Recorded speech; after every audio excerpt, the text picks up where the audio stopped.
আসসালামু আলাইকুম। এই জিনিসটা দেখেন, এটা হচ্ছে আই ওয়াশ সিস্টেম, হ্যাঁ? যখন আমরা আই ওয়াশ করতে যাই তখন ইন্ডাস্ট্রিয়াল বিভিন্ন সেক্টরে এমন একটা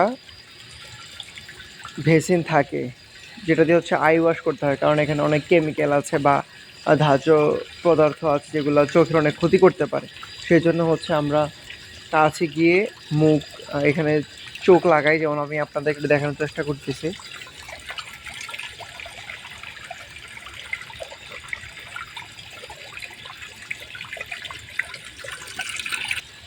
ঠিক এইভাবে মুখ ধোয়া যায়, চোখ ধোয়া যায়। মূলত আই ওয়াশের জন্য এটা ইউজ করা হয়, এবং ইমার্জেন্সি গোসল করতে, শাওয়ার নিতে হচ্ছে উপরের এই জিনিসটা ইউজ করা হয়। এই যে এটাকে আমি চালিয়ে দেখাচ্ছি না, যদি আমি এটা ধরে হচ্ছে টান দিই তাহলে হচ্ছে এটা দিয়ে পানি পড়বে, শাওয়ার করা যাবে। যখন কেউ পুড়ে যায় অথবা কখনো ইমার্জেন্সি গোসলের প্রয়োজন হয় এই জিনিসটা ব্যবহার করা হয়। ধন্যবাদ, বন্ধ করে দিচ্ছি।